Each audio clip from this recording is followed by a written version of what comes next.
बिस्मिल्लाहिर्रहमानिर्रहीम। अस्सलामु अलैकुम।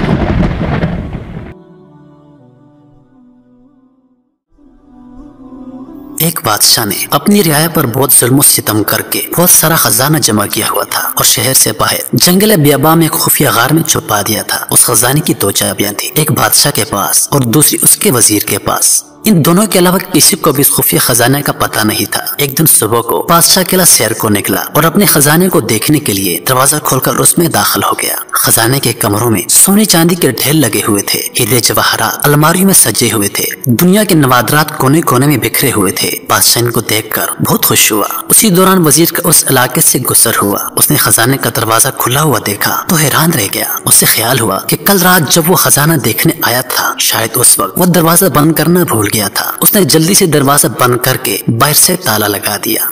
उधर बादशाह जब अपने दिल पसंद खजाने के मुआयने से फारग हुआ तो वापस दरवाजे पर आया, लेकिन यह क्या, दरवाजा तो बाहर से बिल्कुल बंद था। उसने जोर जोर से पीटना और चीखना शुरू कर दिया, लेकिन अफसोस उसकी आवाज सुनने वाला वहाँ कोई न था। वो लौटकर फिर अपने खजाने के पास गया और इनसे दिल बहलाने की कोशिश की, लेकिन भूख और प्यास की शिद्दत ने उसे तड़पाना शुरू कर दिया। और फिर बार कर दरवाजे की तरफ आया, लेकिन वो बदस्तूर बंद था। वो जोर जोर से चीखता और चिल्लाता रहा, लेकिन वहाँ उसकी फरियाद सुनने वाला कोई न था। वो निडाल होकर दरवाजे के पास गिर गया। जब भूख और प्यास से बुरी तरह तड़पने लगा तो रिंगता हुआ हीरों की तिजोरी तक गया। उसने उसे खोलकर बड़े बड़े हीरे देखे जिनकी कीमत लाखों में थी। उसने बड़े खुशामदाना अंदाज में कहा, ए लखपति हीरो, मुझे एक वक्त का खाना दे दो। बादशाह को ऐसा लगा जैसे वो हीरे और मोती जोर जोर से कह के लगा रहे हों। उसने हीरों को दीवार पर दे मारा। वो फिर घसीटता हुआ मोतियों के पास गया और उनसे भीख मांगने लगा, ए आबदार मोतियों, ए मेरे मनपसंद मोतियों, मैंने सारी जिंदगी तुम्हारी निगरानी की है, तुम्हें सजाकर इस गार में बड़े सलीके से रखा है। मैं हर दिन तुम्हारे पास आता, तुमको देखकर खुश होता। मैंने सारी दुनिया से छुपाकर तुमको रखा, तुम मुझे बहुत अजीज हो। ए मोतियों, मुझे एक गिलास पानी दे दो। लेकिन मोतियों ने एक भरपूर कहका लगाया और कहा, ए दौलत के पुजारी, काश तूने दौलत की हकीकत समझ ली होती। तेरी सारी उम्र की कमाई हुई दौलत तुझे एक वक्त का खाना और पानी नहीं दे सकती। बादशाह चकरा कर गिर गया। जब उसे होश आया तो उसने सारे हीरे और मोती बिखेर कर दीवार के पास अपना बिस्तर बनाया और उस पर लेट गया।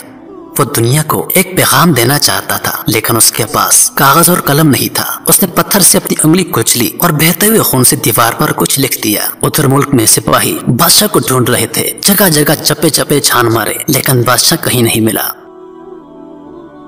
जब कई दिन की तलाश के बाद वजीर खजाने का मुआयना करने आया तो देखा कि बादशाह हीरे जवाहरात के बिस्तर पर मरा पड़ा है और सामने की दीवार पर खून से लिखा है, ये सारी दौलत और सारा खजाना एक गिलास पानी के बराबर भी नहीं है।